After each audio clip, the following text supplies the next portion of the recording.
अध्याय 635 small origin core क्षेत्र के अंतिम चरण में प्रवेश। नकुल शॉ ने कंकाल रूपी डिवीजन लीडर पर डार्क हॉट सील का उपयोग नहीं किया।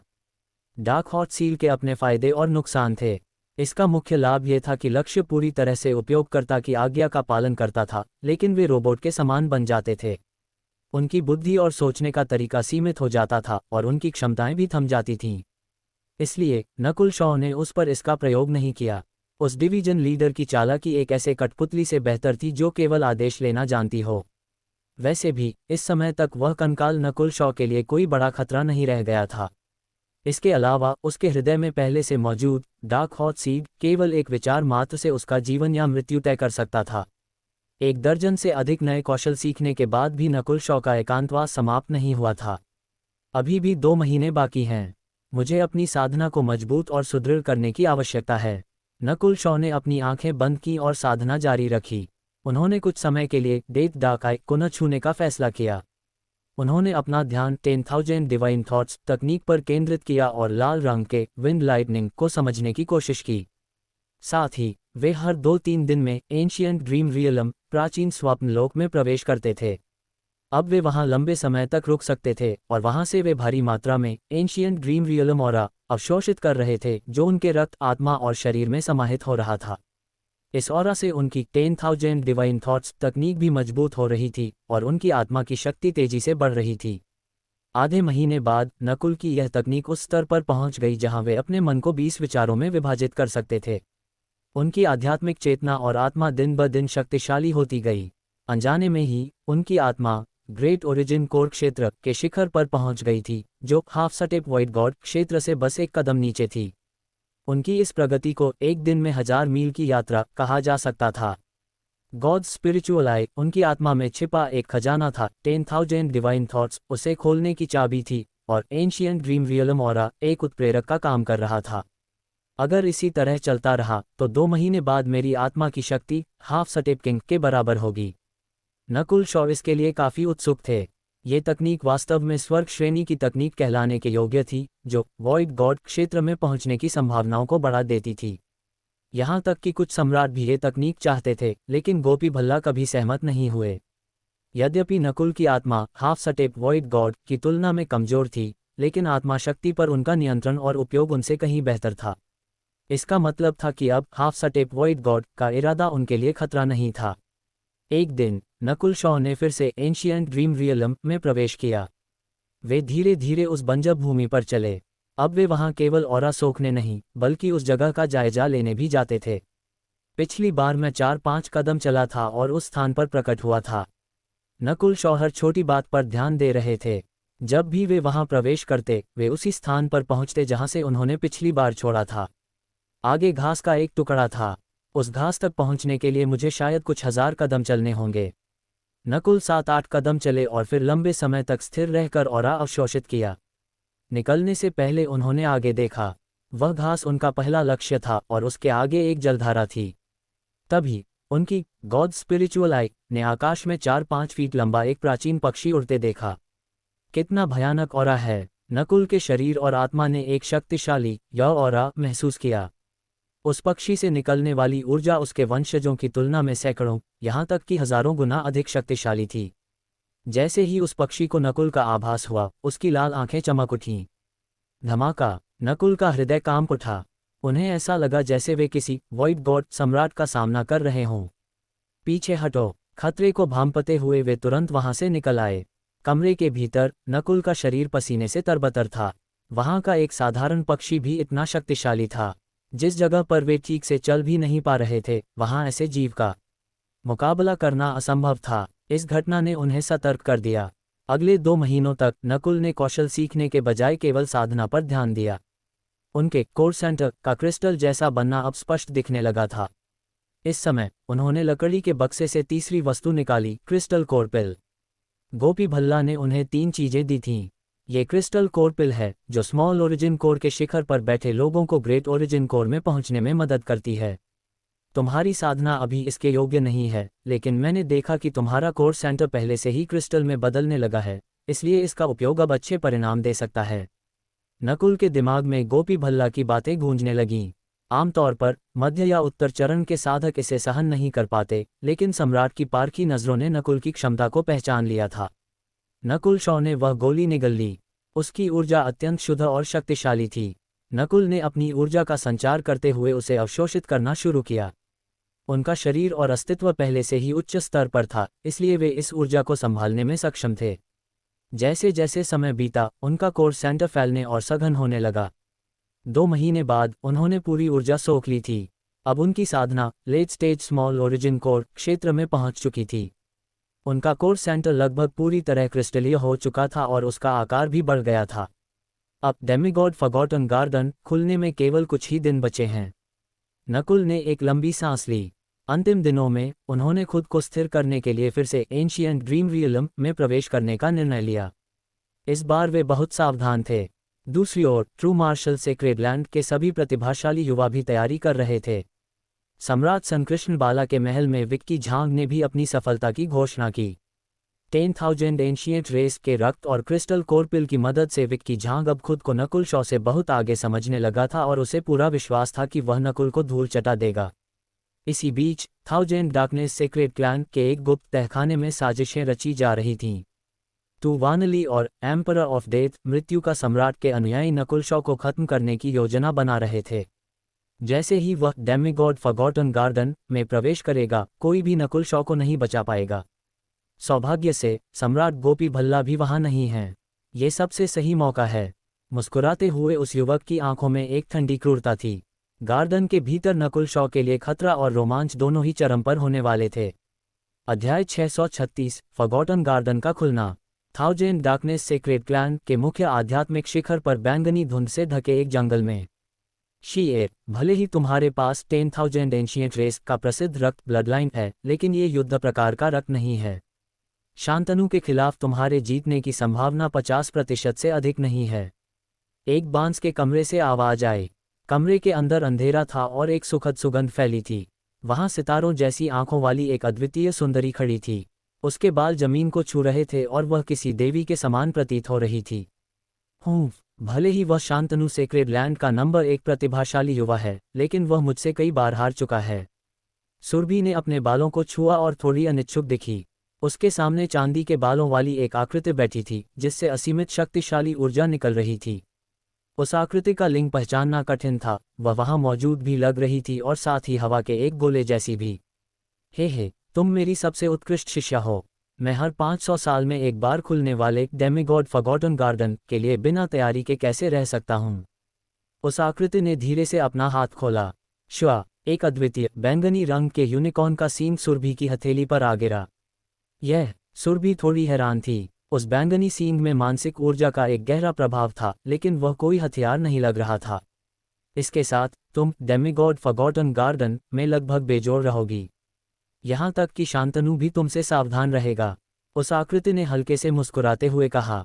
अगले दिन की सुबह मिस्टिक ट्रू सेक्रेड क्लैन के मुख्य आध्यात्मिक शिखर पर एक विशाल अखाड़े के मंच पर कई हाफ सटेप वॉइड गॉड क्षेत्र की ऊर्जाएं आपस में टकरा रही थीं। उनमें से 3 एक तरफ थे, एक लंबी दाढ़ी वाला मध्यम आयु वर्ग का व्यक्ति, एक ठंडा युवक और हरे रंग की पोशाक वाली एक महिला। दूसरी तरफ रहस्यमयी कपड़ों में एक तीखा युवक था, जिसका एक हाथ पीछे था। उसका दूसरा हाथ चांदी जैसी रोशनी छोड़ रहा था, जिसने उन तीनों हाफ सटेप वॉइड गॉड योद्धाओं को पीछे धकेल दिया था। वहां कई दर्शक थे, जिनमें कोर शिष्य, कई किंग्स, राजा और एक सम्राट भी शामिल थे। ये शांतनु इतनी आसानी से 3 हाफ सटेप वॉइड गॉड योद्धाओं का सामना कर रहा है। नीचे देख रहे कोर शिष्यों का दिल दहल गया। वह बहुत ही विलक्षण था।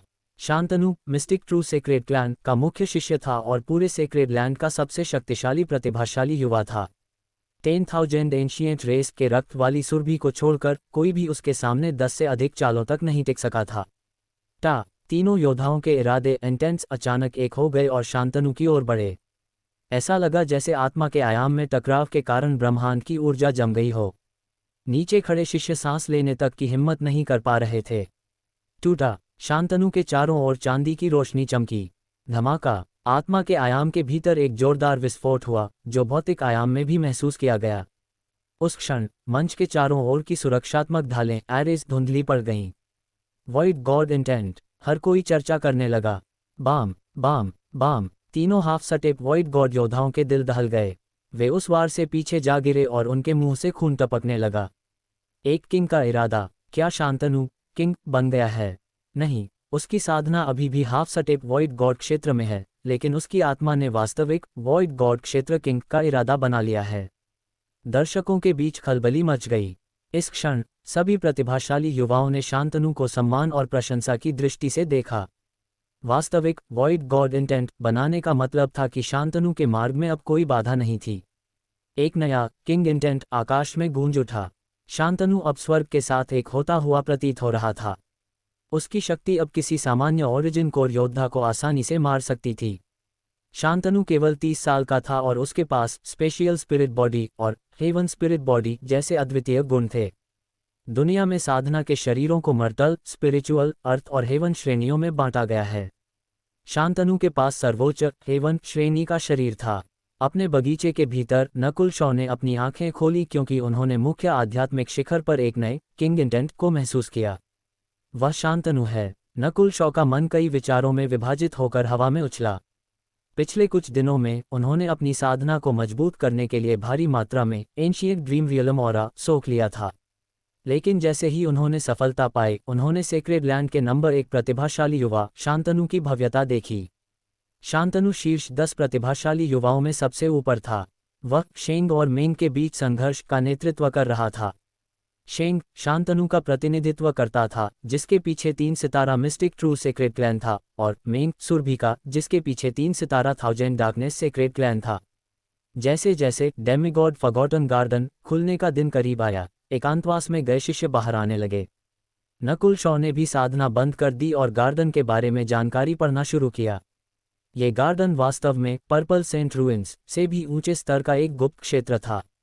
कनिष्ठ भाई नकुल, बाहर से एक आवाज आई। नकुल ने अपनी आध्यात्मिक चेतना से देखा कि बाहर एक शिष्य खड़ा था। वह हरे रंग के कपड़ों में एक युवक था जो काफी शांत दिख रहा था। वरिष्ठ भाई टाइसन। नकुल शॉ मुस्कुराए और बाहर आए। टाइसन सम्राट गोपी भल्ला का नामात्र का शिष्य इन नेम डिसाइपल था। नकुल शॉ और टाइसन एक ही सम्राट के अधीन थे, हालांकि उनके पद अलग थे। कनिष्ठ भाई नकुल, गार्डन खुलने में अभी 3 दिन बाकी हैं और गुरुजी यहाँ नहीं हैं। तुम्हारी तैयारी कैसी है? टाइसन ने गर्मजोशी से पूछा। टाइसन की प्रतिभा औसत थी, लेकिन वह नकुल की प्रगति देखकर थोड़ा ईर्ष्यालु और सतर्क भी था। अगले 3 दिनों तक नकुल और टाइसन ने अन्य शिष्यों से जानकारी जुटाई। डेमिगॉड फॉरगॉटन गार्डन बहुत पुराना था और हर सम्राट के पास इसके बारे में अलग अलग जानकारियां थीं। समय बीतता गया और 3 दिन पलक झपकते ही निकल गए। आखिरकार वह दिन आ गया जब 500 साल में एक बार खुलने वाला डेमिगॉड फॉरगॉटन गार्डन खुला। धमाका। 10,000 एंशिएंट सेक्रेड पीक के कोने में एक भव्य शक्ति के साथ एक बगीचे की रूपरेखा दिखाई दी, जिसने स्वर्ग और पृथ्वी को हिलाकर रख दिया। अध्याय 637 वेनलुआन। 10,000 एंशिएंट सेक्रेड पीक पर ट्रू मार्शल सेक्रेड लैंड के लगभग 200 से 300 शिष्य एक पुराने महल के सामने जमा हुए। उनके सिर के ऊपर एक बगीचे की रूपरेखा दिखाई दे रही थी। शुरुआत में ये रूपरेखा बहुत धुंधली थी और एक शून्य जैसी अवस्था में थी, लेकिन समय बीतने के साथ बगीचे की आकृति स्पष्ट होती गई, जैसे कि वह भौतिक रूप लेने की कोशिश कर रही हो। बगीचे के अगले और पिछले हिस्से में प्राचीन जंग लगे हरे रंग के दरवाजे थे, जिनके पास संगमरमर से बने दिव्य पशुओं की मूर्तियां थीं। भले ही वे नकली थे, लेकिन उनमें से एक धात्विक आभा निकल रही थी और वे सजीव प्रतीत हो रहे थे। डेमिगॉड फॉरगॉटन गार्डन को पूरी तरह से खुलने में आमतौर पर 1 घंटा लगता है।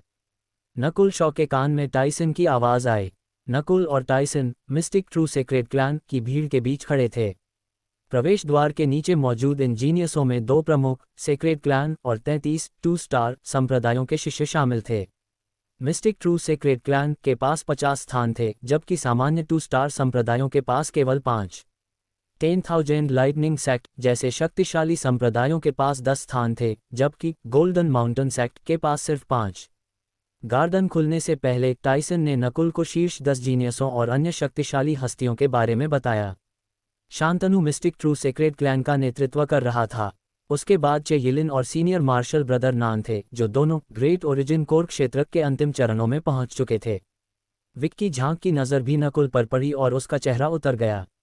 नकुल शॉ की साधना भी स्मॉल ओरिजिन कोर के अंतिम चरण तक पहुंच गई है। विक की झांक ने अपनी मुट्ठियां भींच लीं। उसे याद आया कि वॉइड ओशन स्पिरिचुअल पैलेस में नकुल उसके सामने एक तुच्छ व्यक्ति था। चेयिलिन ने विक्की को सांत्वना देते हुए कहा, कनिष्ठ भाई विक्की, ज्यादा मत सोचो। भले ही साधना का स्तर समान हो, तुम्हारे पास 10,000 एंशिएंट रेस का रक्त है, तुम्हारी जीत निश्चित है। तभी एक शक्तिशाली सम्राट का स्वर सभी शिष्यों के मन में गूंजा।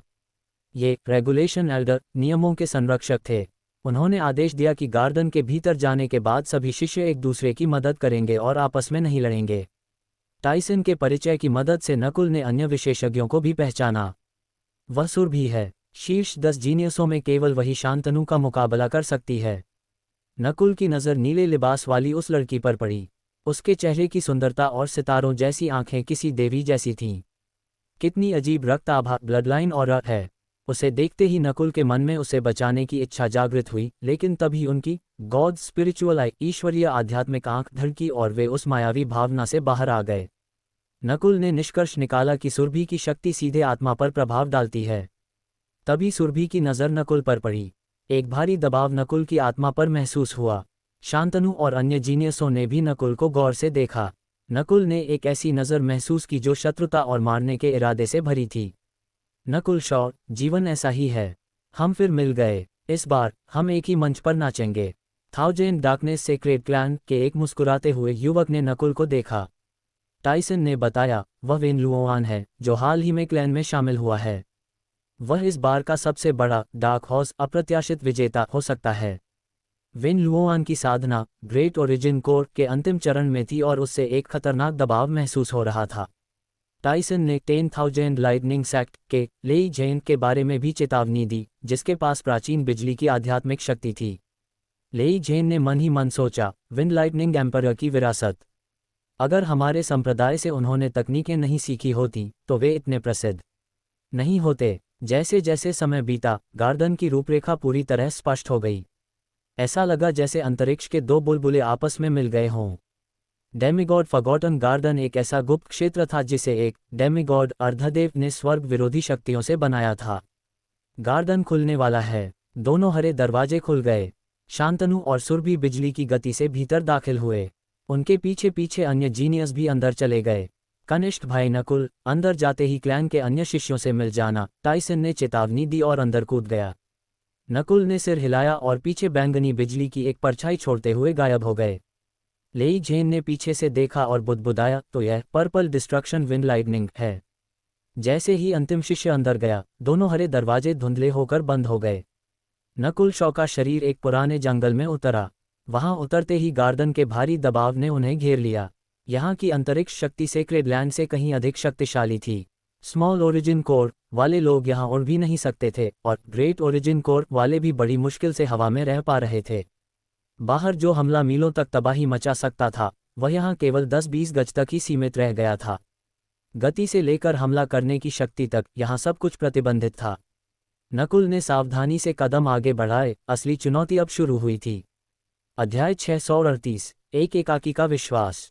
डेमिगॉड फॉरगॉटन गार्डन के भीतर प्रवेश करने वाले हर व्यक्ति ने अपने ऊपर एक शक्तिशाली दबाव महसूस किया जिसने उनकी शक्तियों को दबा दिया था। स्मॉल ओरिजिन कोर क्षेत्र के कुछ जीनियसों के लिए हिलना डुलना या सांस लेना भी दूभर हो गया था। उन्हें यहाँ के दबाव की आदत डालने के लिए कुछ समय चाहिए था। नकुल शॉ की आकृति एक पल के लिए ठिठकी और फिर उन्होंने चलना शुरू किया। हालांकि यहाँ का दबाव प्रबल था, लेकिन एंशिएंट ड्रीम रियलम, प्राचीन स्वप्न लोक के दबाव के सामने ये कुछ भी नहीं था। नकुल की गॉड स्पिरिचुअल आई ने गार्डन के हर फूल और लकड़ी का बारीकी से निरीक्षण किया और उन्हें एक अजीब एहसास हुआ। ऐसा लग रहा था कि कहीं कोई अमर इरादा, इमॉर्टल इंटेंट, स्वर्ग और पृथ्वी की शक्ति को नियंत्रित कर रहा है। कंकाल डिवीजन लीडर। नकुल ने 10,000 घोस्ट पल के भीतर कंकाल डिवीजन लीडर से संपर्क करने की कोशिश की, लेकिन उन्होंने पाया कि वह मोती से बाहर नहीं निकल सकता था। नकुल को इससे आश्चर्य नहीं हुआ। पिछले कुछ दिनों में उन्होंने गार्डन के बारे में काफ़ी जानकारी पढ़ी थी। इस बगीचे के अपने नियम थे।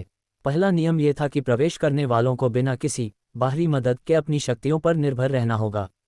उस नियम के तहत कंकाल डिवीजन लीडर को मोती के भीतर ही दबा दिया गया था।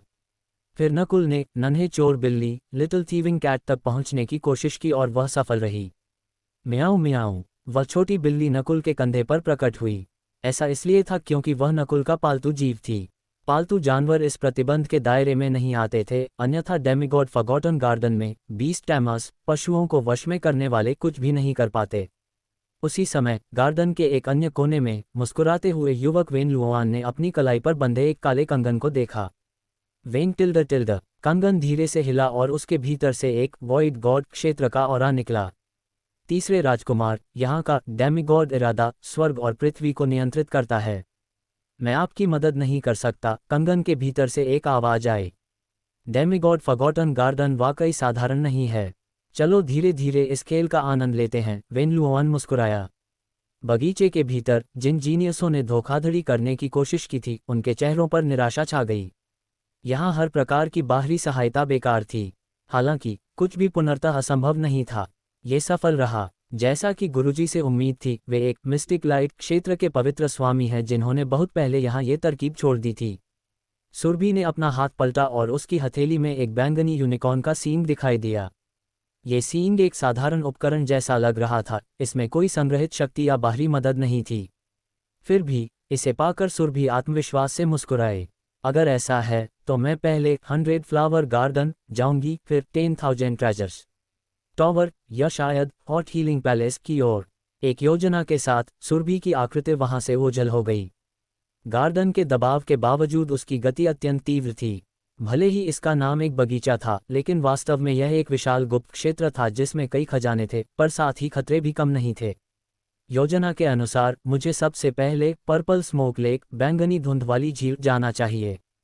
वहां मुझे सबसे बड़ा लाभ मिलेगा। नकुल की अपनी योजना थी। नकुल की आकृति बैंगनी चमक के साथ आगे बढ़ी। नीचे का रास्ता हरे जेड पत्थर से बना था। अनुभव के अनुसार इन रास्तों पर शक्तिशाली जानवरों के हमले की संभावना कम होती थी। नकुल एक विशाल पेड़ पर चढ़ गए और अपनी ईश्वरीय आंख से परिदृश्य का अवलोकन किया। सौभाग्य से गॉड स्पिरिचुअल आई यहाँ बहुत मदद कर सकती है। नकुल ने जल्दी ही पता लगा लिया कि वे कहाँ थे। ये गार्डन हर 500 साल में खुलता था और अब तक सेक्रेडलैंड के लोग इसका केवल 60-70% हिस्सा ही खोज पाए थे। आधे दिन की यात्रा के बाद नकुल के सामने जंगल में एक सोने जैसा चमकता हुआ मीनार दिखाई दिया। क्या ये 10,000 ट्रेजर्स टॉवर, 10,000 खजानों की मीनार है? नकुल के कदम रुके। वहां पहले से ही 40-50 लोग जमा थे। कनिष्ठ भाई नकुल, 5-6 लोगों के समूह से एक आवाज आई। वह टाइसन था। उस समूह का नेतृत्व ब्रदर नान कर रहे थे, जो शीर्ष 10 जीनियसों में से एक थे। कनिष्ठ भाई नकुल, हमारे समूह में क्यों नहीं शामिल हो जाते? साथ मिलकर हम और मजबूत होंगे, टाइसन ने गर्मजोशी से कहा। नकुल चुप रहे। उनकी आंखों में निर्णय की चमक थी। वरिष्ठ भाई टाइसन, मुझे खेद है, मेरी अपनी योजनाएं हैं, इसलिए मैं अभी आपके समूह में शामिल नहीं हो सकता। उनका पहला लक्ष्य पर्पल स्मोक लेक था। वे जानते थे कि ब्रदर नान के समूह में उन्हें केवल इस्तेमाल किया जाएगा और बदले में कुछ खास नहीं मिलेगा। 10,000 ट्रेजर्स टॉवर अभी मेरे लिए सही नहीं है। नकुल ने इनकार कर दिया और एक बैंगनी लकीर की तरह अपने रास्ते पर चल दिए। उन्होंने इस गार्डन में एक एकाकी लोनर बनने का फैसला किया था और उन्हें खुद पर पूरा भरोसा था। नकुल शॉ को नहीं पता कि उसके लिए क्या अच्छा है। नकुल के इनकार से टाइसन का चेहरा उतर गया। ईर्ष्या के कारण उसके मन में नकुल के लिए कड़वाहट थी। उसे अकेले जाने दो और खुद ही मरने दो। बिना शीर्ष 10 जीनियसों की शक्ति के अकेले चलने वाले यहाँ मारे जाते हैं। ब्रदर नान के स्वर में नाराजगी थी। अध्याय 639 नकुल शॉ की योजना। 4 घंटे बाद नकुल शॉ सुरक्षित रूप से एक हल्की बैंगनी रंग की झील के पास पहुंचे। ये झील कई 100 मील चौड़ी थी और दूर से देखने पर जेड नीलम के एक संपूर्ण टुकड़े जैसी प्रतीत होती थी। ये डेमिगॉड फॉरगॉटन गार्डन की सबसे बड़ी झील है, पर्पल स्मोक लेक, बैंगनी धुंध वाली झील। नकुल शॉ ने अपनी गति धीमी कर दी और सतर्क हो गए। इस समय वे हरे जेड पत्थरों वाले सुरक्षित रास्ते को छोड़ चुके थे और झील के पास की गीली मिट्टी पर बढ़ रहे थे। गार्डन के नियमों के कारण अधिकांश जंगली जानवर सुरक्षित पथ पर हमला नहीं करते थे, लेकिन अब नकुल झील के खतरनाक क्षेत्र में प्रवेश कर रहे थे। पर्पल स्मोक लेक पूरे गार्डन में सबसे अच्छी किस्मत वाली जगहों में से एक है।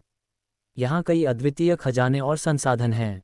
जैसे ही नकुल झील के करीब पहुंचे, उन्होंने किनारे के पास कुछ अन्य जीनियसों की धीमी आवाजें सुनी, जो चिल्ला रहे थे, पर्पल स्केल्ड ग्रास, बैंगनी शल्कीय घास, बाम। पानी की एक परत से ढका एक युवक एक अजीब दिखने वाली घास लेकर पानी से बाहर कूदा और किनारे की ओर भागा।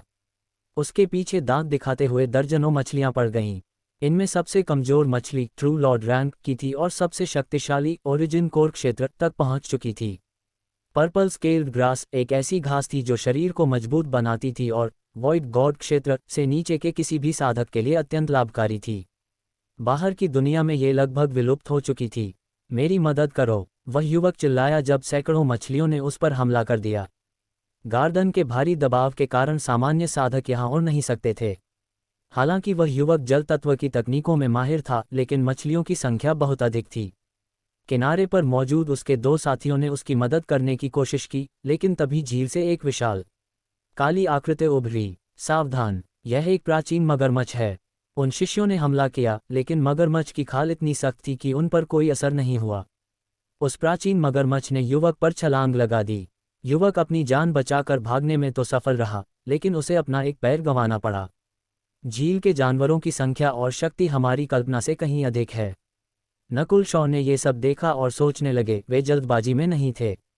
किनारे पर मौजूद डार्क क्लाउड सेक्ट के 3 शिष्यों ने नकुल को अकेले आते देखा और सतर्क हो गए। जब उन्होंने सुना कि Nakul mistake true secret clan से हैं, तो वे और भी सावधान होकर पीछे हट गए। तभी पानी में एक हलचल हुई और वही प्राचीन मगरमच्छ नकुल की ओर बढ़ा। इसकी युद्ध शक्ति स्मॉल ओरिजिन कोर के शिखर के बराबर थी। बहुत अच्छे, नकुल के चेहरे पर मुस्कान आए और उन्होंने अपनी गॉड स्पिरिचुअल आई को उस मगरमच्छ पर केंद्रित किया। डार्क हॉट सील, उनकी बाईं आंख से एक ठंडी मानसिक तरंग निकली और मगरमच्छ की आत्मा में समा गई। हवा में ही मगरमच्छ का शरीर जम गया और वह जमीन पर गिर पड़ा। कुछ ही क्षणों में वह मगरमच्छ सम्मानपूर्वक नकुल के पास आकर खड़ा हो गया। चलो, ये पहला है। पास खड़े आत्मा विशेषज्ञ शिष्य ये देखकर दंग रह गए कि नकुल ने इतनी आसानी से एक प्राचीन मगरमच्छ को अपने वश में कर लिया। इसके बाद नकुल उस मगरमच्छ की पीठ पर बैठ गए और आगे बढ़े। 1 घंटे के भीतर उन्होंने दूसरे, तीसरे और अंततः 10 प्राचीन मगरमच्छों को अपने वश में कर लिया। 10 प्राचीन मगरमच्छ, हर एक की शक्ति स्मॉल ओरिजिन कोर के शिखर के बराबर है और उनकी रक्षात्मक क्षमता ग्रेट ओरिजिन कोर के हमलों को भी रोक सकती है। वहां मौजूद एक महिला बीस्ट टैमा पशु वश में करने वाली ईर्ष्या और आश्चर्य से नकुल को देखने लगी। वह केवल एक मगरमच्छ और कुछ मछलियों को ही बमुश्किल नियंत्रित कर पा रही थी। वह सोचने लगी कि आखिर इस विलक्षण प्रतिभाशाली युवक की योजना क्या है और वह झील के भीतर छिपे खजानों के लिए क्या करने वाला है। अध्याय 640 पर्पल स्मोक लेक पर शासन 1। 10 प्राचीन मगरमच्छों को वश में करने के बाद नकुल शॉ केवल इन अधीनस्थों के दम पर पर्पल स्मोक लेक के तट पर अपना दबदबा बनाने में सक्षम थे। इस समय 2 ग्रेट ओरिजिन कोर योद्धाओं सहित आसपास के सभी जीनियस नकुल शॉ से सतर्क थे। उनकी हर हरकत सबका ध्यान खींच रही थी। थोड़ी देर आराम करने के बाद नकुल ने 10 मगरमच्छों को धीरे धीरे केंद्र की ओर तैरने का आदेश दिया। उन्होंने बहुत गहरे पानी में जाने का जोखिम नहीं उठाया। पर्पल स्मोक लेक में कई खतरनाक जीव थे। मछलियों की कुछ प्रजातियों की संख्या हजारों लाखों में थी। यदि कोई उनमें फंस जाए तो हाफ स्टेप वॉइड गॉड योद्धाओं को भी पीछे हटना पड़ता था। ये प्राचीन मगरमच्छ झील के किनारे के पास खाद्य श्रृंखला फूड चेन में सबसे ऊपर थे। तभी श्वा श्वा श्वा पानी में लगभग 100 मछलियों का एक झुंड दिखाई दिया। उनमें से सबसे कमजोर ट्रू लॉर्ड रैंक पर थी और लगभग 10 ओरिजिन कोर क्षेत्र की मछलियां भी थीं। मछलियों ने मगरमच्छों की उपस्थिति को महसूस किया और पास आने की हिम्मत नहीं की। जाओ, नकुल शॉ एक मगरमच्छ पर बैठ गए और अन्य मगरमच्छों को मछलियों के झुंड के करीब जाने का आदेश दिया। मछलियों के झुंड में भगदड़ मच गई। 10,000 डिवाइन थॉट्स तकनीक एक विचार से 10। नकुल का मन अचानक कई हिस्सों में विभाजित हो गया और उन्होंने उन मछलियों पर डार्क हॉट सील का प्रयोग किया। चूंकि वे घबराई हुई और डरी हुई थीं, इसलिए उन्हें आसानी से वश में कर लिया गया। मात्र एक सांस के भीतर नकुल ने 18 मछलियों को अपना दास बना लिया। उसने केवल एक विचार से इतनी सारी मछलियों को नियंत्रित कर लिया। वह महिला बीस्ट टैमर अपनी आंखों पर विश्वास नहीं कर पा रही थी। उसकी आंखें प्रशंसा से भरी थीं। वह स्वयं मानसिक ऊर्जा की साधक थी, इसलिए वह जानती थी कि नकुल का कौशल एक ग्रैंड मास्टर के स्तर का था। हालांकि 18 मछलियों को वश में करना तो सिर्फ शुरुआत थी। 5 लहरों के बाद नकुल के पास 100 मछलियां और 10 ओरिजिन कोर मछली नेता लीडर्स थे। वह महिला बीस्ट टैमा हक्की बक्की रह गई। वह विश्लेषण कर रही थी कि नकुल की आत्मा की शक्ति कम से कम ग्रेट ओरिजिन कोर के अंतिम चरण या उससे भी अधिक शक्तिशाली होनी चाहिए। ठीक है, पहला कदम लगभग पूरा हो गया। नकुल ने सिर हिलाया। अब उनके पास झील के किनारे पर राज करने के लिए पर्याप्त सेना थी। 1 घंटे तक अपनी ऊर्जा बहाल करने के बाद नकुल ने आदेश जारी किए। मछलियों ने झील के बाहरी किनारों पर घूमना शुरू कर दिया और नकुल के लिए संसाधन जुटाने लगीं। Purple scaled grass. नकुल की आंखें चमक उठीं। उन्होंने कुछ घास ली और पुष्टि की कि वे असली हैं। प्रभाव को परखने के लिए उन्होंने एक घास खाए। एक ठंडी ऊर्जा उनके मांस और रक्त में प्रवेश कर गई और जलने लगी। नकुल के शरीर के चारों ओर बैंगनी रंग की लपटें चमकने लगीं।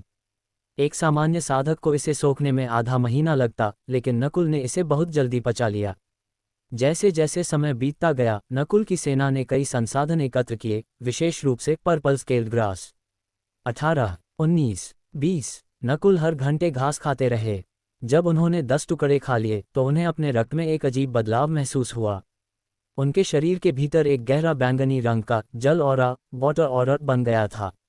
वेन टिल्डर नकुल की त्वचा पर गहरे बैंगनी रंग के निशान दिखाई दिए, जो जल्द ही ढाल स्केल्स में बदल गए। सफलता। नकुल बहुत खुश थे। अब उनके शरीर में एक नई रक्षात्मक रक्त शक्ति आ गई थी। इसकी रक्षात्मक क्षमता उन प्राचीन मगरमच्छों के शरीर के शल्कों, स्केल्स के समान ही मजबूत थी। इस रक्षात्मक रक्त ने मेरी कुल सुरक्षा को 30% तक बढ़ा दिया है। नकुल का हृदय कांप उठा।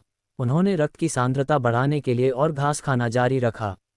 साथ ही वे समय समय पर एंशिएंट ड्रीम रियलम में भी प्रवेश करते रहे ताकि उस ऑरा से अपने नए रक्त को शुद्ध कर सकें। दूसरे दिन तक उनके पास लगभग 40 घास के टुकड़े जमा हो गए थे।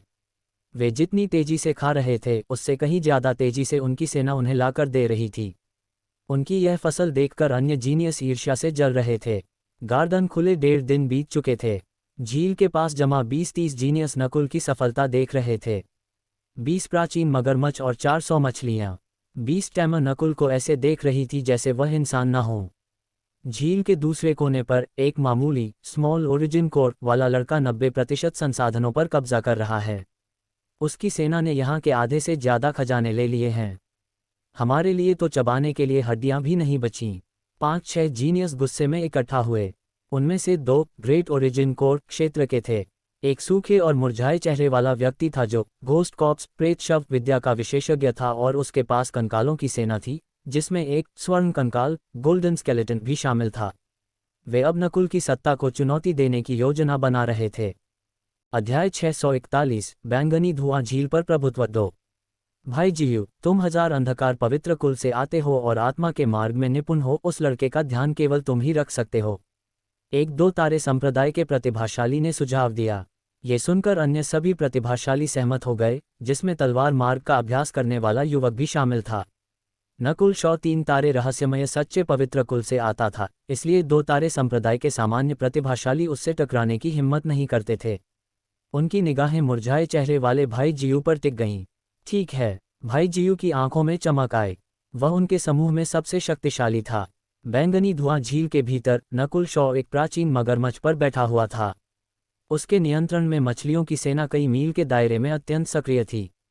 वह अभी झील की गहराइयों में जाने की हिम्मत नहीं कर रहा था, इसलिए वह फिलहाल केवल झील के किनारों से संसाधन इकट्ठा कर रहा था। जानकारी के अनुसार बैंगनी धुआं झील की गहराइयों में और भी शक्तिशाली जीव हैं, जिनमें जलपरियां और झील के तल पर स्थित रहस्यमय महल शामिल है। नकुल शॉ की आंखें चमक उठीं। उसकी योजना का पहला चरण झील के किनारों से हर चीज इकट्ठा करना था। धड़धड़ाहट। बड़ी संख्या में मछलियां पानी में संसाधन इकट्ठा करने लगी, और बैंगनी शल्क घास अभी भी मुख्य लक्ष्य थी। हालांकि अन्य संसाधन और खजाने भी मूल्यवान थे, वे उसकी शक्ति को तेजी से नहीं बढ़ा सकते थे। 68, 60, 63। नकुल शॉ अपने हाथ में बैंगनी शल्क घास की गिनती कर रहा था। उसने खुद 30 से अधिक टुकड़े खा लिए थे, और प्राचीन स्वप्न क्षेत्र की ऊर्जा के साथ मिलकर उनका प्रभाव अद्भुत था। सिर्फ एक विचार से ही उसकी त्वचा पर गहरे बैंगनी शल्क जैसे निशान उभर आए, जैसे कोई कवच हो। यह मेरी रक्षा शक्ति बढ़ाता है, लेकिन इसमें आक्रमण का कोई प्रभाव नहीं है। हालांकि यह रक्तरेखा मुझे बैंगनी धुआं झील के साथ आसानी से सामंजस्य स्थापित करने देती है। नकुल शॉ समझ गया, और उसे ये तर्कसंगत भी लगा। आखिर बैंगनी शल्क घास इसी झील से उत्पन्न हुई थी। इतनी अधिक बैंगनी शल्क घास खाने के बाद उसने जल रक्तरेखा प्राप्त कर ली, जिससे उसकी जल के साथ, विशेषकर बैंगनी धुआं झील के पानी के साथ, अनुकूलता बहुत बढ़ गई। यदि वह अभी झील में प्रवेश करे तो उसे बाहर का अजनबी नहीं माना जाएगा। उस पर दबाव भी काफी कम हो गया था। जब तक मैं 100 बैंगनी शल्क घास इकट्ठा नहीं कर लेता, मैं झील की गहराइयों की ओर बढ़ूंगा। नकुल शॉ ने सोचा। उसी क्षण धड़ाम, किनारे की दूसरी ओर एक ड्रैगन आकार का कंकाल धीरे धीरे पानी की सतह पर आगे बढ़ रहा था, जिस पर 5-6 लोग सवार थे। भूत कंकाल गुप्त तकनीक। नकुल शॉ ने देखा, उस कंकाल पर 5-6 प्रतिभाशाली थे। 2 नेता दोनों संप्रभु स्वामी थे, भाई जीयू और तलवार मार्ग वाला युवक। बाकी 4 का स्तर निम्न मूल कोर क्षेत्र और उच्चतम मूल कोर क्षेत्र तक पहुंच चुका था। समूह ईर्ष्या भरी नजरों से आगे बढ़ा। हे, शॉ नाम के लड़के, तुम इतनी बड़ी मात्रा में बैंगनी शल्क घास और खजाने इकट्ठा कर रहे हो, ये हमें ईर्ष्या करता है। भाई जीयू ने अजीब स्वर में कहा, तुम क्या चाहते हो? नकुल शॉ की आंखें तलवार की तरह तीखी हो गईं और लोगों को एक अदृश्य ठंडक महसूस हुई। हम बस कुछ बैंगनी शल्क घास खरीदना चाहते हैं, भाई जीयू ने कहा। खरीदना? नकुल शॉ ने आंखें सिकोड़ लीं। ये लोग स्पष्ट रूप से खरीदने के नाम पर परेशानी खड़ी कर रहे थे। बाहरी दुनिया में एक बैंगनी शल्क घास का मूल्य अत्यंत अधिक था और यह एक मध्य स्तरीय पृथ्वी श्रेणी हथियार के बराबर था। हम तुम्हें प्रति टुकड़ा 10,000 उच्च स्तरीय मूल क्रिस्टल पत्थर देंगे, भाई जीयू बोला। ये सुनकर किनारे पर खड़े अन्य प्रतिभाशाली चौंक गए। ये स्पष्ट रूप से जबरन वसूली थी। दफा हो जाओ, नकुल शॉ ने ठंडे स्वर में कहा। लेकिन वे पहले से तैयार थे। उन्होंने संसाधन इकट्ठा करने वाली मछलियों को रोकना शुरू कर दिया और कुछ को मार भी दिया। नकुल शॉ मुस्कुराया, गुस्सा नहीं हुआ। ठीक है, तुम लोग दूसरों के लिए उदाहरण बनोगे। उसने 20 प्राचीन मगरमच्छों को हमला करने का आदेश दिया। हर मगरमच्छ की शक्ति निम्न मूल कोर क्षेत्र के चरम स्तर के बराबर थी। भाई जीयू का चेहरा बदल गया। नेता को मारो, वह और तलवार मार्ग वाला युवक नकुल शॉ की ओर टूट पड़े। लेकिन तभी तलवार मार्ग वाला युवक भूत धुंध में घिरकर चीख उठा। उसका शरीर लगातार कमजोर होने लगा, उसकी ऊर्जा खींचने लगी। श्रापित भूत कंकाल। भाई जीयू ने अपने स्वर्ण कंकाल को आगे भेज दिया, लेकिन नकुल शॉ पहले ही बदल चुका था। बैंगनी विनाश तलवार। एक गहरी बैंगनी तलवार चमकी और युवक के शरीर में घुस गई। वह स्तब्ध रह गया। नकुल शॉ के पास 10,000 दिव्य विचार तकनीक थी, जिससे वह एक साथ कई कार्य कर सकता था। क्षण भर में लड़ाई और नियंत्रण दोनों जारी रहे। स्वर्ण कंकाल भी अब संघर्ष करने लगा। घुटने टेक, नकुल शॉ गरजा और एक भारी प्रहार किया। उसकी शक्ति लगभग राजा के स्तर तक पहुंच रही थी। हिम सम्राट मोहर। ठंडी ऊर्जा फैल गई और स्वर्ण कंकाल जमने लगा। रुक जाओ, भाई जीयू ने हमला किया, लेकिन नकुल शॉ अडिग रहा। उसकी त्वचा पर गहरे बैंगनी शल्क उभर आए। धम, भाई जीयू का प्रहार टकराया और एक भारी आवाज गूंज उठी। अध्याय 642, बैंगनी धुआं झील पर प्रभुत्व 3। क्या? भाई जीयू चिल्लाया। नकुल शॉ पर प्रहार होने के बाद भी वह हिला तक नहीं। यद्यपि वह आत्मा तकनीकों में विशेषज्ञ था, फिर भी उसकी निकट युद्ध क्षमता एक सामान्य संप्रभु स्वामी के बराबर थी। Wound tilde. नकुल शॉ के शरीर पर गहरे बैंगनी शल्कों की एक परत उभर आई, जिसने उसकी रक्षा शक्ति को इतना बढ़ा दिया कि यहाँ तक कि मूल कोर क्षेत्र के महान विशेषज्ञ भी स्तब्ध रह जाते। बैंगनी शल्क घास ने नकुल शॉ को अपनी अवस्था की शक्ति को पूरी तरह प्रदर्शित करने में सक्षम बना दिया था। यदि ये किसी सामान्य अवस्था वाले संप्रभु के पास होता तो प्रभाव इतना प्रबल नहीं होता। सील। नकुल शॉ ने भाई जीयू पर ध्यान नहीं दिया। उसने अपनी रक्तरेखा शक्ति चलाई और स्वर्ण कंकाल को पूरी तरह सील कर दिया। स्वर्ण कंकाल अब लड़ने में असमर्थ हो गया। इसके बाद नकुल शॉ की दिव्य आत्मा नेत्र ने एक चौंकाने वाली नेत्र रक्तरेखा शक्ति छोड़ी और उसकी आंख में बैंगनी विनाश वायु विद्युत अग्नि की दिव्य चमक दिखाई दी। शू टिल्ड। बर्फ में सील स्वर्ण कंकाल से काला धुआं उठने लगा और उसकी आंखों में भय भर गया। सीस। भाई जीयू, जिसकी आत्मा स्वर्ण कंकाल से जुड़ी थी, कराह उठा। स्वर्ण कंकाल पर छोड़ी गई उसकी मानसिक ऊर्जा की छाप बैंगनी विनाश वायु विद्युत अग्नि द्वारा जला दी जा रही थी। ऐसा मत सोचो। भाई जीयू ने यह समझ लिया कि नकुल शॉ क्या करने वाला है। उसके चारों ओर काली ज्वालाएं उभरी, जो सर्पों और ड्रैगन जैसी दिखती थीं, और वे नकुल शॉ की ओर टूट पड़ीं। नकुल शॉ शांत रहा और स्वर्ण कंकाल की मानसिक छाप को पूरी तरह मिटाने में लगा रहा। उसकी बाईं आंख के आयाम में झील का आकार पहले ही 80-90 यार्ड तक पहुंच चुका था। पिछले कुछ महीनों में नकुल शॉ ने अपनी आत्मा को विकसित करने के लिए 10,000 दिव्य विचार तकनीक पर ध्यान केंद्रित किया था और प्राचीन स्वप्न क्षेत्र की बड़ी मात्रा में ऊर्जा को अवशोषित किया था। उसकी आत्मा का स्तर अर्धराजा के ठीक नीचे तक पहुंच चुका था और प्राचीन स्वप्न क्षेत्र की ऊर्जा तथा तकनीक के कारण उसकी वास्तविक शक्ति सामान्य अर्धराजा से भी अधिक हो सकती थी। इसलिए आत्मा शक्ति के मामले में उसके पास पूर्ण बढ़त थी। इसके अलावा वह बैंगनी विनाश वायु विद्युत नेत्र रक्तरेखा अग्नि का उपयोग कर रहा था, जो भूत कंकाल मार्ग को दबा देती थी। धम। भाई जीयू का शक्तिशाली हमला नकुल शॉ पर लगा और उसकी शल्कों की सतह थोड़ी धंस गई, लेकिन वे जल्दी ही ठीक हो गईं। क्योंकि नकुल शॉ के पास केवल नई जल रक्त रेखा ही नहीं थी, बल्कि एक और जल रक्त रेखा भी थी जो पहले से ही रक्षा और पुनर्जनन में अत्यंत कुशल थी। इसलिए भाई जीयू के हमले से हल्की क्षति होने के बावजूद वह तुरंत ठीक हो सकता था। 20%, 30%, 40%। नकुल शॉ की दिव्य आत्मा नेत्र तेजी से स्वर्ण कंकाल की मानसिक छाप को मिटा रही थी। साथ ही वह डार्क हॉट सील का उपयोग करके उसे दास बनाने का प्रयास भी कर रहा था। एक संप्रभु स्वामी का कंकाल। इसका मतलब है कि भूत कंकाल शापित गठन जल्द ही एक नेता प्राप्त करेगा। 10,000 भूत मोती के भीतर स्थित कंकाल प्रभाग नेता अत्यंत उत्साहित हो गया। रुको टिल्ड। भाई जीयू क्रोध से कांप उठा। उसने अपना हथियार निकाला और भी शक्तिशाली हमले करने लगा, लेकिन वह महसूस कर रहा था कि उसकी शक्ति धीरे धीरे कम हो रही है। भूत कंकाल शापित गठन उसकी ऊर्जा और सार को निगल रहा था। तलवार मार्ग वाला युवक एक चीख के साथ रक्त के पोखर में बदल गया। भाई जीयू का शरीर ठंडा पड़ गया। खतरे की तीव्र भावना ने उसका चेहरा पीला कर दिया। उसके प्रतिकार के बावजूद उसकी शक्ति घटकर 60-70% रह गई थी। अगर मैं अभी नहीं भागा तो कोई आशा नहीं बचेगी। भाई जीयू का सिर सिहर उठा जब सामने नीले बालों वाला युवक एक शल्कधारी ड्रैगन जैसा प्राणी बनता दिखा। वह संप्रभु स्वामी होते हुए भी उसे नुकसान नहीं पहुंचा पा रहा था। 60%, 70%, 80%। नकुल शॉ की प्रगति और तेज हो गई। भागो। भाई जीयू ने साहस खो दिया। धम। गहरे धुएं की एक परत उसकी ओर टूट पड़ी। 80%, 90%, पूरा। नकुल शॉ ने स्वर्ण कंकाल पर मानसिक छाप पूरी तरह मिटा दी और डार्क हॉट सील से उसे दास बना लिया। झट। स्वर्ण कंकाल पीछे से भाई जीयू की ओर बढ़ गया। धिक्कार है। भाई जीयू दांत पीसने लगा। उसी समय अन्य 4 प्रतिभाशाली भी मगरमच्छों और मछलियों के हमलों में मारे गए। भाई जीयू का शरीर ठंडा पड़ गया। शुरुआत से ही नकुल शॉ 3 मोर्चों पर लड़ रहा था। 1. मगरमच्छ और मछलियों का नियंत्रण। 2. भूत कंकाल शापित गठन। 3. स्वर्ण कंकाल की मानसिक छाप को मिटाना और भाई जीयू का सामना। और अब स्वर्ण कंकाल भी उसके नियंत्रण में था। किनारे पर सभी स्तब्ध थे। ऐसा नियंत्रण और शक्ति। एक महिला पशु नियंत्रक दंग रह गई। एक छिपी पहाड़ी पर कुछ प्रतिभाशाली खड़े थे, जिनमें रवि चेन भी शामिल था। उसने जीयू मोटाई और उनकी टीम को अकेले हरा दिया। हमने उसे कम आंका था। वे पहले उसकी मदद करके बाद में लाभ लेना चाहते थे, लेकिन अब वह स्वयं ही अत्यंत शक्तिशाली साबित हो चुका था। अब हम उसे मजबूर नहीं कर सकते। उसी समय भाई जीयू का एक हाथ स्वर्ण कंकाल द्वारा काट दिया गया। अंत में वह किसी तरह भाग निकला। वह बहुत खतरनाक है। सभी प्रतिभाशाली सतर्क हो गए। नकुल शॉ ने नए संसाधन जुटाए और उसकी सेना और बढ़ गई। आधे दिन में उसकी शक्ति 700-800 जीवों तक पहुंच गई। डरावना। वह पूरी झील पर राज करना चाहता है। कुछ समय बाद वह रवि चेन और अन्य के सामने पहुंचा। जूनियर भाई शॉ। रवि चेन मुस्कुराया। भाई चेन, क्या बात है? नकुल शॉ ने पूछा। तुम्हारी सेना मजबूत है, लेकिन झील की गहराइयों के खजाने के लिए पर्याप्त नहीं है।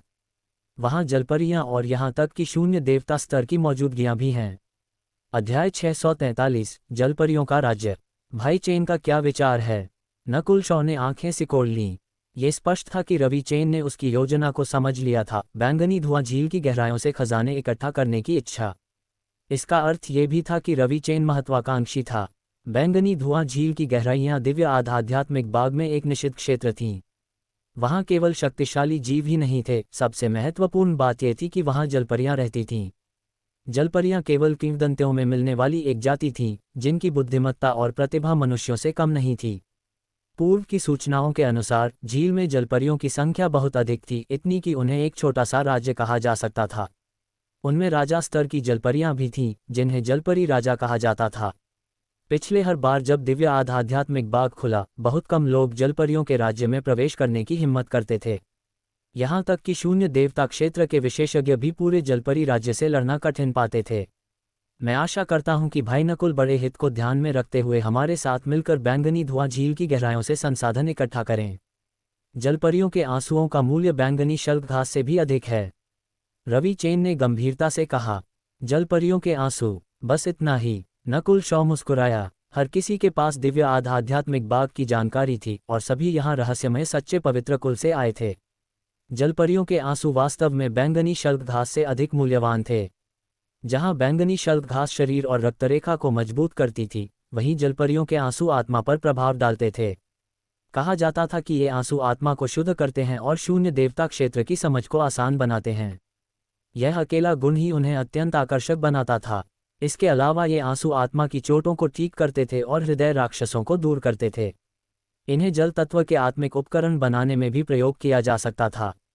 असल में रवि चेन ने गहरी नज़र से नकुल शॉ को देखा। यदि समय अनुकूल हो तो झील की गहराइयों में स्थित महल में प्रवेश करना सबसे अच्छा रहेगा। झील की गहराइयों का महल।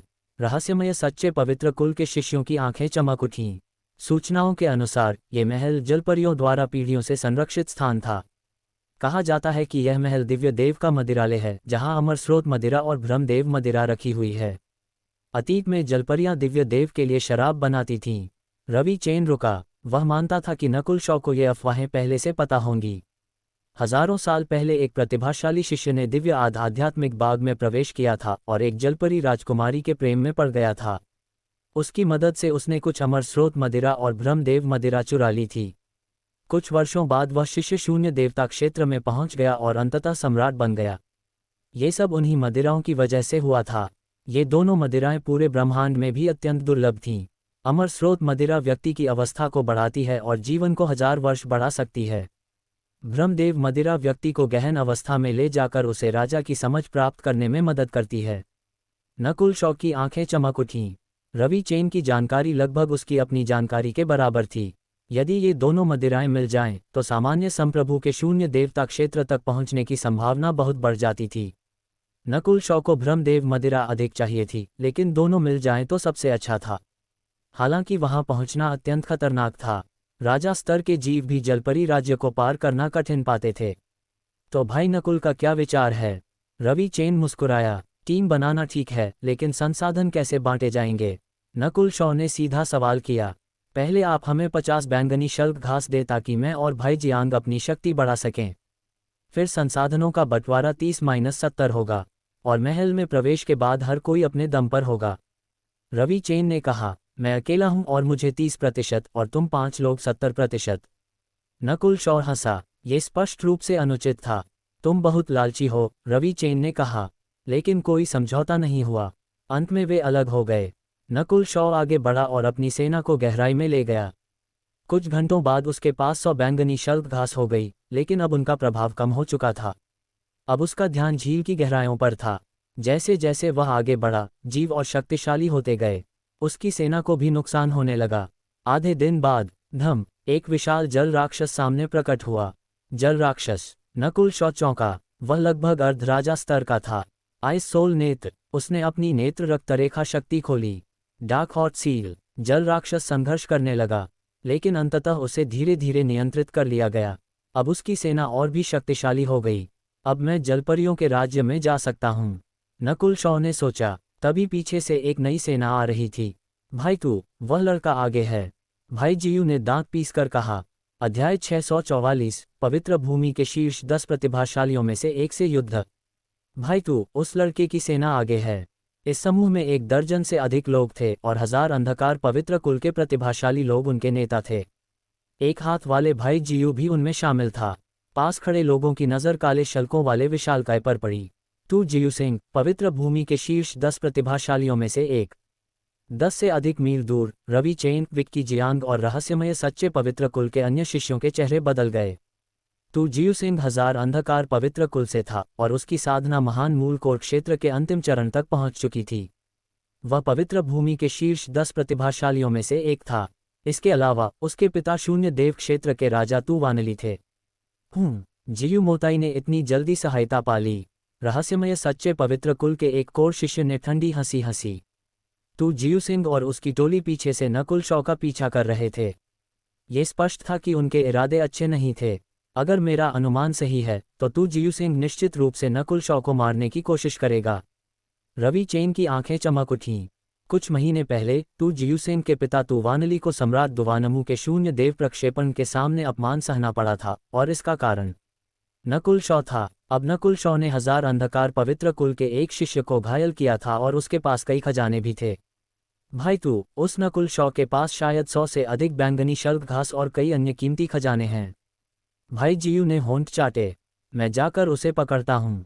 उसकी सेना पर भी नियंत्रण कर लूंगा। तू जियू सिंह के चेहरे पर एक क्रूर मुस्कान उभरी। शू शू शू। इसी समय नकुल शॉ ने कुछ महसूस किया और पीछे मुड़ गया। उसकी सेना में विशेष जानवर थे जो निगरानी का काम करते थे। अर्धदेव भूले उद्यान में आत्मिक संवेदना बहुत सीमित थी और सामान्य महान मूल कोर क्षेत्र के लोग केवल 100 गज तक ही महसूस कर सकते थे। बैंगनी धुआं झील ने संवेदनाओं को और भी दबा दिया था। तू जियू सिंह और उसकी टोली को नकुल शॉ ने जैसे ही वे 10 मील के भीतर आए तुरंत पहचान लिया। तू जियू सिंह, पवित्र भूमि के शीर्ष 10 प्रतिभाशालियों में से एक। वह बहुत ही प्रभुत्वशाली और घातक है। नकुल शॉ बुदबुदाया। दोंग वेंजियान ने अर्धदेव भूले उद्यान खुलने से पहले उसे पवित्र भूमि के शीर्ष 10 और अर्धशीर्ष 10 प्रतिभाशालियों के बारे में बताया था। युद्ध की तैयारी करो। नकुल शॉ ने ठंडी हंसी हंसी। उसकी चेतना के 20 से 30 हिस्से हो गए और उसने पूरी सेना को आदेश दिए। झील की सतह पर, पानी के नीचे और गहराई में नकुल शॉ की सेना फैली हुई थी और तू जियू सिंह और उनकी टोली का इंतजार कर रही थी। उनमें से 1/3 सतह पर थे, जबकि अधिक शक्तिशाली प्राणी नीचे छिपे हुए थे। लड़के शॉ, मुझे बैंगनी शल्क घास के 100 टुकड़े दे दो। तू जियू सिंह की दबंग आवाज गूंजी और एक प्राचीन दानवीय आभा चारों ओर फैल गई। नकुल शॉ की याव मछलियां कांपने लगीं। कितनी भयानक दानव रक्त रेखा है। इस तू जियू सिंह की मानसिक शक्ति आधे कदम शून्य देव क्षेत्र जितनी है। नकुल शॉ को दबाव महसूस हुआ। ये पहला प्रतिद्वंद्वी था जो उसे स्पष्ट रूप से दबाव दे पा रहा था। शू शू शू। तू जियू सिंह आगे से उस दर्जन भर प्रतिभाशालियों के साथ बढ़ा। उनमें से 3 सार्वभौम प्रभु स्तर के थे। दैवीय अराजक तकनीक, आत्मा मार्ग का अभ्यास करने वाले एक सार्वभौम प्रभु प्रतिभाशाली ने चीखते हुए आत्मा आयाम में भयानक ध्वनि भेजी। देवताओं और दानवों की चीखें आत्मा आयाम में गूंज उठीं और नकुल शॉ की सेना में अफरा तफरी मच गई। कुछ याव मछलियों की मानसिकता तक टूट गई। बुरा हुआ, नकुल शॉ का चेहरा बदल गया। समूह में कोई आत्मा विशेषज्ञ था। इस क्षण नकुल शॉ ने अपनी सेना पर 70% नियंत्रण खो दिया। इसके अलावा भाई जियू और एक अन्य प्रतिभाशाली ने अपनी भूत कंकाल सेनाएं और उड़ने वाले जीव, जिनकी संख्या 100 से 200 थी, नकुल शॉ की सेना पर हमला करने के लिए भेज दिए। हाँ, तू जियू सिंह न केवल घातक है बल्कि बेहद चालाक भी है। रवि चेन और बाकी लोग पीछे से चुपचाप देखते रहे।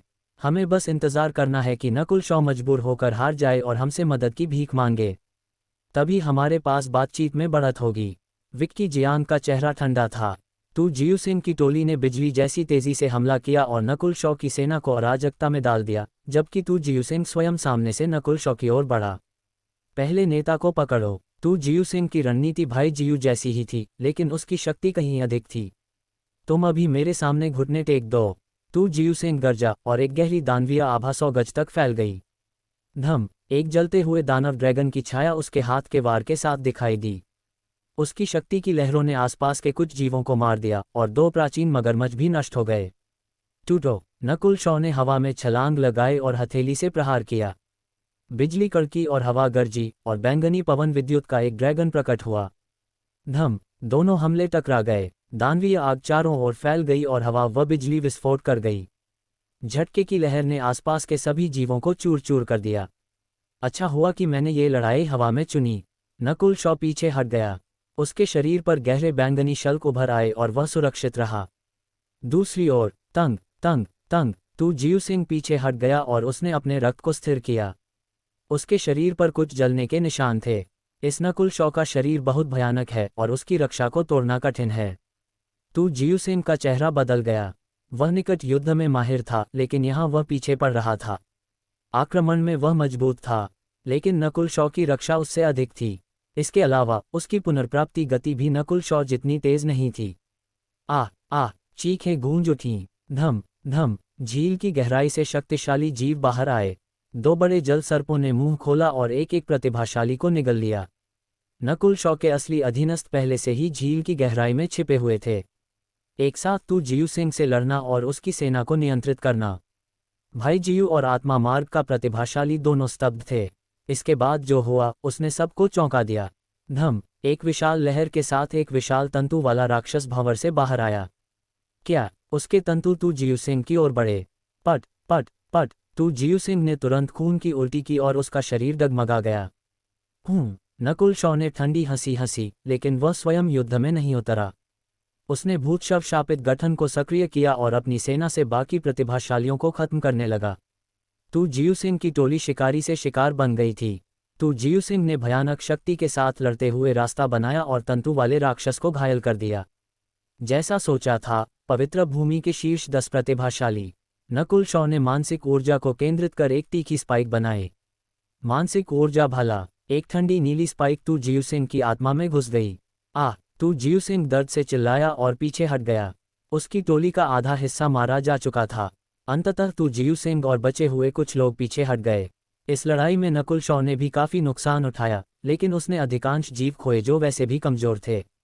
ये युद्ध दूर से देखने पर स्पष्ट था कि नकुल शॉ ने पवित्र भूमि के एक शीर्ष 10 प्रतिभाशाली को पीछे हटने पर मजबूर कर दिया था। रवि चेन ने गहरी सांस ली और गंभीर हो गया। यह नकुल शॉ अब शीर्ष 10 प्रतिभाशालियों के बराबर हो चुका है। अध्याय 645 मत्स्यकन्या के आंसू। नकुल शॉ ने हाल ही की लड़ाई में अपने बहुत से सैनिक खो देने के बाद अपनी सेना को फिर से संगठित किया। उसकी कुल शक्ति अब 1000 से भी कम रह गई थी, लेकिन नकुल शॉ इस बात को लेकर ज्यादा चिंतित नहीं था, इसलिए उसने इसे जल्दी से भरने की कोशिश नहीं की। जैसे जैसे वह बैंगनी धुआं झील के और गहराई में जाता, उसे और अधिक शक्तिशाली प्राणियों का सामना करना पड़ता। अगला कदम मत्स्यकन्या साम्राज्य की ओर बढ़ना है। चाहे मेरे पास कितनी भी सेना हो, वह मत्स्यकन्या साम्राज्य से लड़ने के लिए पर्याप्त नहीं होगी, इसलिए मुझे केवल श्रेष्ठ सैनिकों का मार्ग चुनना होगा। नकुल शॉ का चेहरा शांत था। वह अपनी सेना की संख्या बढ़ाने के बजाय अधिक शक्तिशाली प्राणियों से अपनी सेना को मजबूत कर रहा था। नकुल शॉ चाहता था कि उसकी सेना 3 से 500 या उससे भी कम तक सीमित रहे। जितनी बड़ी सेना होगी, उतना ही मत्स्यकन्या साम्राज्य के उच्च स्तर का ध्यान आकर्षित होने की संभावना बढ़ेगी। जैसे ही नकुल शॉ धीरे धीरे आगे बढ़ रहा था, शू शू शू पीछे से तेज कदमों की आवाज आई। Junior marshal brother Shaw. कई मील दूर से चेन यिलिन की आवाज आई। नकुल शॉ को आश्चर्य नहीं हुआ। उसने अपनी सेना रोक दी। चेन यिलिन, विक्की जियांग और कुछ अन्य लोग नकुल शॉ के सामने पहुंच गए। Senior marshal brother Chen, senior marshal brothers और सिस्टर्स, क्या कोई बात है? नकुल शॉ ने पूछा। वह उन्हें पहले से ही महसूस कर चुका था। भाई शॉ, हमें मत्स्यकन्या साम्राज्य की ओर साथ चलना चाहिए। हम महल से पहले तक की सारी वस्तुएं 70-30 में बांटेंगे। तुम्हें 70% और हमें 30% मिलेगा। चेन यिलिन ने कहा। इस बार उसका स्वर ईमानदार था। ठीक है, लेकिन मेरी एक शर्त है। नकुल शॉ ने हल्के से सिर हिलाया। चेन यिलिन, विक्की जियांग और बाकी लोगों की मदद से नकुल शॉ की गति काफी बढ़ सकती थी। वह पवित्र भूमि के शीर्ष 10 प्रतिभाशालियों की शक्ति को कम नहीं आंकता था। विक्की जियांग के पास 10,000 प्राचीन जातियों की रक्तरेखा थी, इसलिए वह भी कमजोर नहीं था। भाई शॉ, आप अपनी शर्त बता सकते हैं। चेन यिलिन शांत था और बाकी शिष्यों ने कोई आपत्ति नहीं जताई। अभी कुछ समय पहले नकुल शॉ ने तू जियुसिंग सहित 1 दर्जन से अधिक लोगों को हराया था। उसकी शक्ति ने सभी को प्रभावित किया था। महल तक पहुंचने से पहले तुम सबको मेरी बात माननी होगी, नकुल शॉ ने कहा। बाकी 6 कोर शिष्यों ने एक दूसरे की ओर देखा। नकुल शॉ दूसरे कोर शिष्यों पर भी नियंत्रण चाहता था। अगर पहले होता तो यह संभव नहीं था, क्योंकि मिस्टिक ट्रू पवित्र कुल के कोर शिष्य बहुत गर्व और शक्ति वाले थे। ठीक है, चेन यिलिन की आंखों में चमक आए और उसने नकुल शॉ की ओर गहराई से देखा। नकुल शॉ ने शुरुआत से ही बैंगनी धुआं झील में कदम रखा था और धीरे धीरे उसे अपने नियंत्रण में ले लिया था। अब वह मत्स्यकन्या साम्राज्य के करीब पहुंच रहा था। इससे साफ था कि उसके पास पहले से योजना थी और शायद वह मत्स्यकन्या साम्राज्य के संसाधनों को प्राप्त करने का कोई तरीका भी जानता था। चलो, नकुल शॉ ने अपनी सेना को नियंत्रित किया और सभी के साथ बैंगनी धुआं झील की गहराई में बढ़ गया। चेन यिलिन और विक्की जियांग की मदद से उसकी गति बहुत तेज हो गई। रास्ते में कुछ शक्तिशाली प्राणी आए, लेकिन चेन यिलिन और विक्की जियांग ने उन्हें आसानी से मार दिया। नकुल शॉ को कुछ करने की जरूरत ही नहीं पड़ी। चेन यिलिन की शक्ति लगभग तू जियुसिंग के बराबर थी।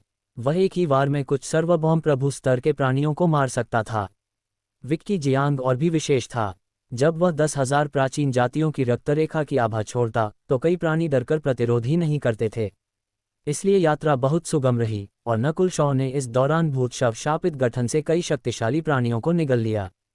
चेन यिलिन, विक्की जियांग और बाकी लोग नकुल शॉ के आदेश का पालन कर रहे थे और बदले में नकुल शॉ उन्हें मुफ्त में नहीं इस्तेमाल कर रहा था।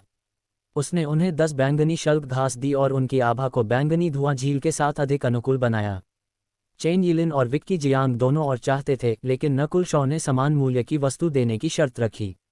नकुल शॉ की सेना भी संसाधन इकट्ठा करना जारी रखे हुए थी और सब कुछ 70-30 में बांटा जा रहा था। आधे दिन बाद सेना के स्काउट्स को अंततः मत्स्य कन्याओं के निशान मिले। वे आ गई हैं। नकुल शॉ की आंखें चमक उठीं। आगे बढ़ो, उसने अपनी सेना को 10 मील के क्षेत्र में फैला दिया ताकि ध्यान कम आकर्षित हो। भाई शॉ, हम मत्स्यकन्या साम्राज्य में पहुंच गए हैं। पहले कुछ मत्स्यकन्या आंसू इकट्ठा करते हैं और फिर महल की स्थिति देखते हैं। चेन यिलिन ने सुझाव दिया। मेरा विचार भी यही है। नकुल शॉ मुस्कुराया। उसने अपने मन के कई हिस्से किए और छोटी छोटी प्राणियों को मत्स्यकन्या साम्राज्य में भेज दिया। धम धम, आगे लड़ाई की आवाज आई। मत्स्यकन्याएं। चेन यिलिन ने तुरंत महसूस किया कि कुछ मत्स्यकन्याएं नकुल शॉ के अधीनस्थों से लड़ रही थीं। नकुल शॉ ने हाथ उठाकर उन्हें रोक दिया। Dark hot seal. उसने दूर से एक आत्मिक तकनीक का उपयोग किया और लड़ाई तुरंत रुक गई। कुछ मत्स्यकन्याएं उसके सामने आकर उसके चरणों में झुक गईं। इनकी शक्ति अर्धकोर क्षेत्र के स्तर की थी। मत्स्यकन्याएं अत्यंत बुद्धिमान होती हैं और उनकी आत्मा में प्रतिभा होती है। उन पर डार्क हॉट सील लगाना कठिन है। नकुल शॉ का दिल हिल गया। कुछ समय बाद उसने इन मत्स्यकन्याओं के माध्यम से जानकारी प्राप्त की। उत्तर पश्चिम दिशा में जाओ, नकुल शॉ ने कहा। चेन यिलिन और बाकी लोग उत्साहित हो गए। उन्हें लगा कि उसे मत्स्यकन्या आंसू का स्थान मिल गया है। वे आगे बढ़े और रास्ते में कई मत्स्यकन्याएं या तो मारी गईं या नियंत्रित कर ली गईं। नकुल शॉ ने दर्जनों मत्स्यकन्याएं अपने अधीन कर लीं। आखिरकार उन्हें दूर मूंगे के पास मत्स्यकन्या आंसू मिल गए। अंधेरी झील में चमकते हुए शुद्ध आंसू दिखाई दे रहे थे। यही मत्स्यकन्या आंसू हैं। लोग शांत होकर देखते रहे। नकुल शॉ ने उन्हें इकट्ठा करने का आदेश दिया। मत्स्यकन्याएं रोने लगीं, लेकिन आदेश का पालन कर रही थीं। कुछ समय बाद आंसू इकट्ठा हो गए। नकुल शॉ ने उन्हें बांट दिया। चेन यिलिन और विक्की जियांग को 2-2, बाकी को 1-1 और लगभग 20 उसने अपने पास रख लिए। बाकी लोगों ने कोई आपत्ति नहीं की और कुछ ने तुरंत उनका उपयोग करना शुरू कर दिया।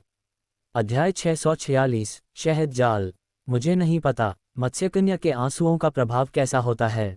नकुल शॉ ने पाया कि कोर शिष्यों में से 2 गहन अवस्था में प्रवेश कर चुके थे। उनके शरीर से मानसिक ऊर्जा की आभा फैल रही थी। उनके हाथों में मत्स्यकन्या के आंसू चमक रहे थे और एक प्रकाश उनके शरीर को ढक रहा था।